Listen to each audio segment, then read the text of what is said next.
Well, hey there, and welcome back to the Run Lift Race Show. My name is Mindy McFall, and today we are diving into the cross-training method that will help you improve your run performance and get you that next PR. So if you're somebody that's been stuck in a pace rut despite all of the training that you've been doing, then this episode is definitely for you. Let's go.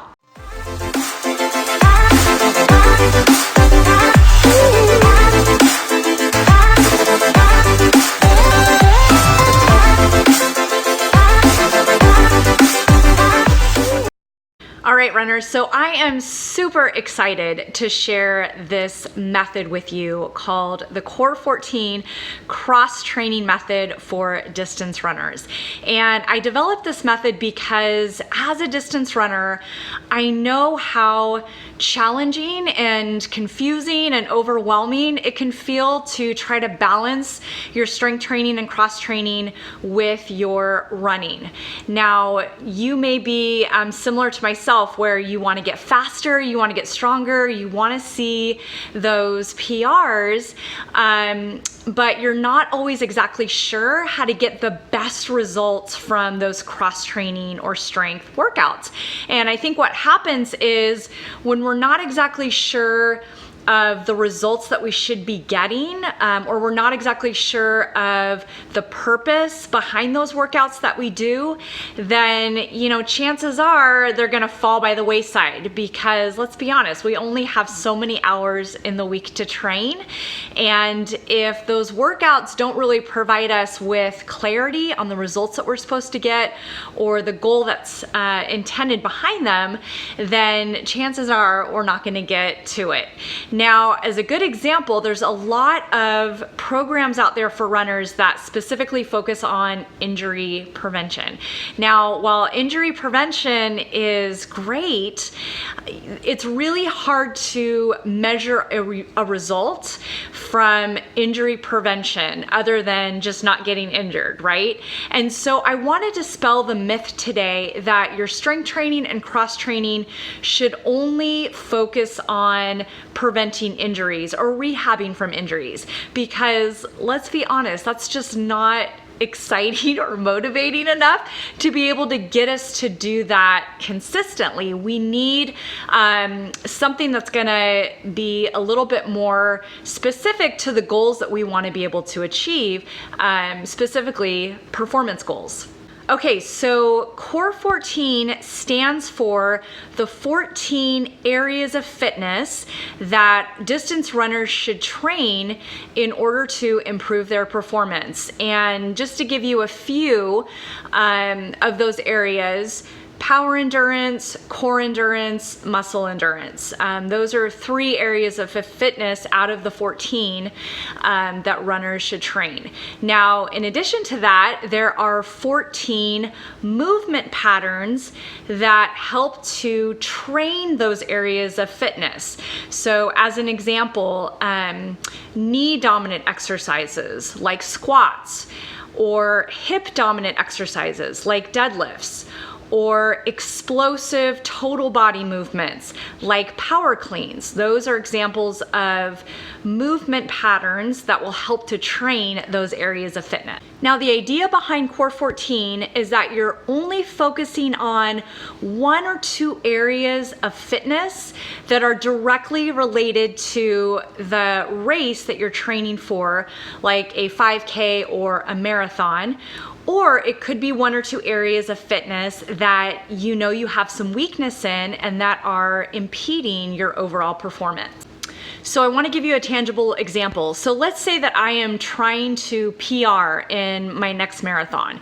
So the first thing that I would do is look at those areas of fitness and identify 1 or 2 areas that are going to be specific to improving my marathon time, or 1 or 2 areas that I know that I'm weak in and that may be limiting my marathon performance. So one of those areas directly related to marathon training is power endurance, the ability to produce force or run faster over a longer period of time while resisting fatigue. So some of the exercises that I might do in my workouts are things like explosive total body exercises, things like plyometrics, weighted medicine ball throws or tosses, things like prowler pushes or sled drags, things that are going to get my whole body involved, that involve both strength and speed.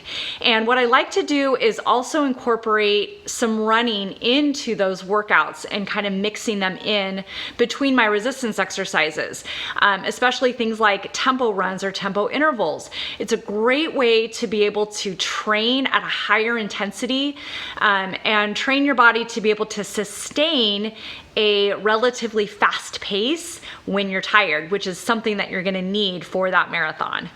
Okay, so here is how I suggest that you get started with this.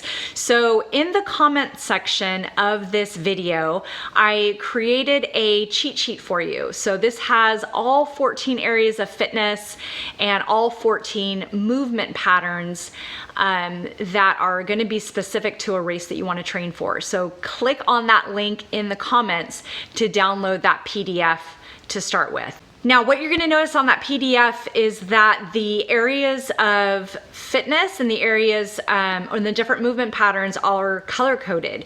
And so if you are brand new to strength training, or you haven't been doing it consistently, or even if you're someone who's just coming off of an injury, I want you to start with the areas in gray first, regardless of what race you're training for, regardless if you've been running for a long time. If you're new to strength training, I want you to start with those areas of gray. Those are going to be your foundation to be able to build a basic level of strength, coordination, and mobility that are going to serve you much greater later on when you get into those areas of green. So it's really important that you have those building blocks in place first so that you stay safe and injury-free as you get to higher levels of intensity in your training.